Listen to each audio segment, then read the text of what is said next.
Selamat pagi, siang, atau malam Mas Advent. Sekarang kelompok kami akan menjelaskan tentang statistika deskriptif untuk data berkelompok. Saya Stephen Valian Immanuel dengan NIM 010212500022. Saya dengan Tyrone Tiasono, NIM saya 010212500015. Nama saya William Ponggianto, NIM saya 010212500005. Saya Tri Putra Jaya, NIM 010212500023. Selamat mendengarkan presentasi kami. Saya akan menjelaskan definisi dari distribusi frekuensi. Menurut Heffley tahun 2025, distribusi frekuensi adalah salah satu metode penyajian data dalam bentuk tabel atau grafik sedemikian rupa sehingga jumlah kemunculan suatu nilai atau kelompok nilai ditampilkan dalam suatu dataset. Sekarang saya akan menjelaskan istilah dalam distribusi frekuensi.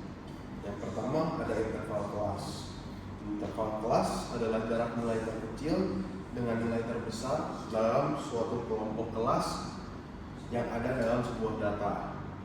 Suatu data distribusi frekuensi memiliki lebih dari satu kelas. Yang kedua adalah ujung kelas. Ujung kelas adalah nilai-nilai ujung suatu kelas. Dalam setiap kelas pasti terdapat dua ujung kelas, yaitu ujung atas kelas dan ujung bawah kelas. Yang ketiga ada nilai tengah.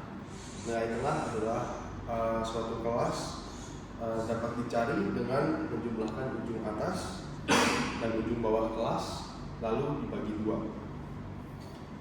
Yang keempat ada batas kelas. Batas kelas ini berbeda dengan ujung kelas. Batas kelas diperoleh melalui pengurangan ujung kelas bawah dan penambahan ujung kelas atas. Biasanya ditambah dengan 0,5 lalu dikurang dengan 0,5. Jadi ada dua batas, yaitu batas bawah dan batas atas. Yang kelima ada panjang kelas. Panjang kelas adalah selisih batas-batas kelas. Cara carinya itu panjang kelas sama dengan batas atas dikurangi batas bawah. Selanjutnya saya akan menjelaskan tentang cara menyusun distribusi frekuensi. Yang pertama adalah mengurutkan data. Setelah mendapat data, lakukan pengurutan dari data paling kecil hingga data terbesar. Kemudian menentukan range. Setelah mengurutkan data, langkah selanjutnya adalah menentukan range atau rentang nilai dapat dicari dengan mengurangkan nilai maksimum dengan nilai minimumnya. Dengan cara R sama dengan nilai max kurang nilai min. Lalu menentukan banyaknya kelas. Banyak kelas dapat dicari dengan menggunakan rumus Sturgis, yaitu K sama dengan 1 tambah 3,3 log N. Lalu nomor 4 bisa menentukan lebar interval kelas. Suatu kelas dapat dicari dengan membagi jarak jangkauan dengan jumlah kelas. Caranya itu lebar interval berarti I sama dengan R dibagi K. Yang terakhir adalah menentukan ujung kelas. Menuliskan frekuensi kelas dalam kolom lurus atau tally sesuai dengan banyaknya data. Nah, sekarang saya akan menjelaskan tentang OGIF dan statistika deskriptif data berkelompok. Nah, pengertian OGIF ini adalah sebuah grafik poligon yang menunjukkan sebuah distribusi frekuensi kumulatif. Nah, OGIF juga ini disebut sebagai kurva frekuensi kumulatif karena dia itu menampilkan sebuah jumlah data terkumpul sampai batas nilai tertentu. Nah, dia itu fungsinya untuk melihat sebaran data secara kumulatif, baik untuk data kurang dari dan lebih dari. Nah, OGIF itu terbagi menjadi dua bagian, yaitu OGIF positif dan OGIF negatif. Nah, perbedaannya untuk OGIF positif itu dia terdiri dari sumbu X, yaitu tepi atas kelas, dan sumbu Y sebagai frekuensi kumulatif kurang dari kelas tersebut. Dan untuk OGIF negatif dia terdiri dari sumbu X, tapi dia lebih ke tepi bawah kelas dan frekuensi kumulatif kurang lebih dari kelas tersebut. Nah, kalau OGIF positif dia itu mulai dari 0 dan naik hingga total frekuensi. Dan untuk OGIF negatif dia itu dimulai dari total frekuensi dan turun ke 0. Nah, cara kerja OGIF. Yang pertama, dia itu disusun dalam tabel distribusi frekuensi. Yang kedua, tepi kelas dibuat kurang lebih 0,5 dari batas kelas agar grafiknya itu kontinu. Yang ketiga, hitung frekuensi kumulatif kurang lebih dari kelas pertama ke atas dan frekuensi kumulatif lebih dari kelas terakhir ke bawah. Nah, yang terakhir, plot titik kumulatif tepi atas atau tepi bawah frekuensi kumulatif dan juga hubungkan menjadi kurva. Nah, langkah-langkah dalam membuat OGIF. Yang pertama, buat tabel distribusi frekuensi. Nah, tentukan tepi bawah setiap kelas itu plus minus 0,5.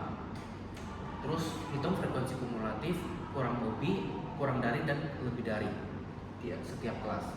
Nah, siapkan sumbu X dan nilai Y, di mana sumbu X adalah sebuah nilai dan nilai Y adalah frekuensi kumulatif. Nah, plot OGIF positif yaitu tepi atas kurang dari frekuensi dan OGIF negatif tepi bawah lebih dari frekuensi. Yang terakhir, hubungkan titik-titik, beri judul dan label. Oke, sekarang saya akan menjelaskan tentang apa itu min, median, dan modus. Min adalah rataan hitung semua nilai data yang diamati lalu dibagi banyaknya data yang diamati. Kedua adalah median. Median adalah nilai tengah suatu data yang telah diurutkan untuk jumlah data genap. Median adalah rataan hitung dari dua nilai data yang ada di tengah. Tiga adalah modus. Modus adalah nilai data yang paling sering muncul. Jika data disajikan dengan tabel, maka modus adalah data dengan frekuensi paling besar atau paling banyak. Sekarang saya akan menjelaskan cara menghitung min. Rumusnya adalah X bar sama dengan sigma Fi kali Xi dibagi sigma Fi. X bar adalah min dari sebuah data. Fi adalah frekuensi dari setiap kelas. Xi adalah titik tengah kelas sama dengan batas bawah tambah batas atas dibagikan 2. Kemudian ada sigma Fi yaitu jumlah dari semua frekuensi. Ini adalah cara pertamanya dengan titik tengah kelas. Yang kedua, kita bisa menghitung dengan rataan hitung, yaitu X sama dengan XS ditambah sigma Fi dikali Di dibagi sigma Fi. Caranya adalah X sama dengan rataan hitung, XS adalah rataan hitung sementara, lalu Fi adalah frekuensi ke I, lalu Di adalah simpang kelas ke I, dengan Di sama dengan Xi dikurang X. Kemudian ada median. Median itu caranya adalah ME sama dengan TB ditambah setengah N dikurangi FK dibagi FME lalu dikalikan dengan P. ME adalah median, TB adalah tepi bawah kelas median, N adalah jumlah frekuensi, FK adalah frekuensi kumulatif sebelum kelas median, lalu ada FME yaitu frekuensi kelas median, lalu P adalah panjangnya kelas. Yang ketiga ada modus. Cara menghitungnya adalah MO sama dengan TB ditambahkan D1 per D1 tambah D2 dikali P. MO adalah modus, TB adalah tepi bawah kelas modus, D1 adalah selisih frekuensi kelas modus dengan kelas sebelumnya, lalu D2 adalah selisih frekuensi kelas modus dengan kelas sesudahnya. Yang terakhir ada P yaitu panjang interval dari kelas. Oke, selanjutnya kita masuk ke histogram. Jadi apa sih histogram itu? Histogram adalah grafik yang berbentuk bar yang menggambarkan suatu distribusi interval frekuensi data kontinu. Nah, di sini dapat dilihat contoh dari grafik histogram. Di sini bentuknya seperti bar. Lalu ada beberapa hal yang perlu diperhatikan dalam membuat sebuah histogram. Jadi tentu saja yang pertama adalah menentukan nama dan judul grafik. Ini sangat penting dalam sebuah penyajian data, di mana judul dan nama ini sangat membantu pembaca untuk menyederhanakan data yang mereka baca. Selanjutnya yang kedua ada menentukan nama subu X dan subu Y. Subu X dan subu Y ini adalah variabel-variabel yang berkaitan dengan data, sehingga dengan memberikan nama dalam subu X dan subu Y akan mempermudah pembacaan dari data tersebut.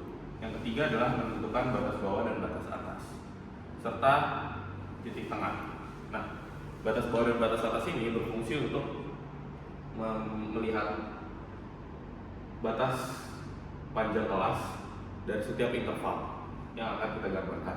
Lalu untuk titik tengah itu berfungsi untuk poligon frekuensi yang akan nanti dibikin. Oke, selanjutnya ada poligon frekuensi. Jadi poligon frekuensi ini merupakan hal yang berkaitan dengan histogram seperti yang saya bilang. Grafik frekuensi poligon ini memiliki bentuk garis-garis lurus yang bergerak pada setiap titik tengah suatu interval frekuensi data. Nah, garis-garis lurus ini kemudian akan menyambung dan membentuk pola poligon dalam grafik. Di sini ada contoh dari poligon frekuensi. Jika dilihat di sini adalah bentuk poligon frekuensinya yang garis ini, di mana dia menyentuh titik-titik tengah dari histogram. Oke, selanjutnya ada manfaat dari poligon frekuensi. Yang pertama adalah mempermudah membaca penyebaran data. Lalu yang kedua, mempermudah pembaca untuk menemukan modus atau nilai data terbanyak. Yang ketiga, mempermudah membandingkan distribusi suatu kelas terhadap kelas lain. Lalu yang terakhir adalah grafik visual yang efektif. Oke, kemudian kita masuk pada studi kasus. Di sini kami menggunakan data resmi dari BPS sebagai studi kasus.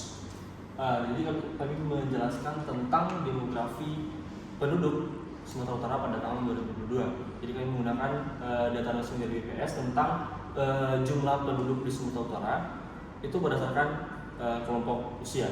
Nah, jadi di sini kami bertujuan untuk menyajikan analisis atau menjadikan tabel distribusi frekuensi berkelompoknya, kemudian grafik seperti histogram, polygon, dan OGIF, kemudian pemusatan datanya juga yaitu median, mean, dan modus. Nah, jadi analisis ini bertujuan agar kita bisa tahu dengan jelas bagaimana komposisi umur penduduk Sumatera Utara pada tahun 2022.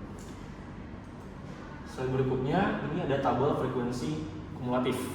Nah, di mana di sini dikelompokkan berdasarkan 5 tahun per kelasnya. Jadi contohnya di sini pada umur 0 sampai 4 tahun itu terdapat 1,37 juta jiwa, di 5 sampai 9 1,33 dan seterusnya. Nah, di sini juga kami menyajikan tepi bawah dan tepi atasnya. Itu nanti berguna untuk pemusatan data dan sehingga mendapatkan midpoint atau titik tengah. Nah, di sini juga kami menyajikan frekuensi kumulatifnya, frekuensi kumulatif kurang dari dan lebih dari. Nah, ini nanti berguna untuk membuat grafik yaitu di OGIF. Nah, untuk di sini terdapat 3 grafik utama. Yang pertama adalah histogram. Nah, jadi melalui histogram ini kita bisa melihat secara garis besarnya bagaimana distribusi penduduk Sumatera Utara. Nah, di sini kita bisa melihat pola bahwa semakin tua, semakin lanjut usia, maka jumlah penduduknya semakin sedikit. Nah, jadi pada sumbu X ini adalah kelompok usianya, sedangkan pada sumbu Y adalah jumlah penduduk dikalikan dengan 10 pangkat 5. Nah, kemudian untuk poligonnya sendiri itu tidak jauh berbeda dengan histogram, hanya saja memperhalus pola yang sudah terlihat di histogram tadi. Jadi untuk tren penurunannya itu lebih terlihat jelas. Nah, sementara OGIF ini ini menunjukkan frekuensi kumulatif koronarinya. Jadi di sini kami menggunakan frekuensi kumulatif koronari sehingga ogifnya itu positif. Nah, kemudian untuk pemusatan datanya. Jadi untuk rumusnya kami menggunakan 3 rumus yang sebelumnya sudah sedikit dibahas dan sebelumnya juga sudah kita pelajari bersama-sama. Nah, untuk perhitungan lengkapnya ada dalam laporan, tapi di sini kami mengambil hasilnya saja. Di mana median menggunakan rumus ini kami mendapat sebesar 30,15 tahun atau sekitar 30 tahun hitungannya. Kemudian mediannya sekitar 27 atau 28 tahun. Dan modusnya ada pada 4,44 tahun, artinya ada masih dalam kelas 0 sampai 4 tahun. Nah, sekarang kita masuk pada bagian kesimpulan. Nah, kesimpulannya yang pertama, penduduk Sumatera Utara itu didominasi oleh usia muda, seperti yang tadi sudah terlihat juga di tabel dan di grafik. Kemudian di grafik tadi juga menunjukkan bahwa adanya penurunan jumlah penduduk seiring bertambahnya usia. Yang ketiga, MEAN ada di 30 tahun, medianya 20 tahun, 27 tahun, yang dimana ini menunjukkan adanya populasi produktif yang besar. Nah, untuk modusnya sendiri itu tadi adalah 4,44, artinya itu masih dalam kelompok umur 0 sampai 4 tahun. Artinya dari 0 sampai 4 tahun itu penduduk yang populasinya paling banyak. Kemudian jadi di sini kita bisa melihat bahwa struktur umur ini memberi peluang bonus demografi bagi Sumatera Utara, di mana tadi kita melihat bahwa penduduk dengan usia produktifnya itu cukup besar. Nah, jadi secara keseluruhan analisis data berkelompok ini sebenarnya itu bisa membuat kita memahami bagaimana distribusi data itu dengan lebih terstruktur. Sekian. Baik, sekian saja presentasi kami. Terima kasih, Tuhan memberkati. Tuhan memberkati. Lalu berarti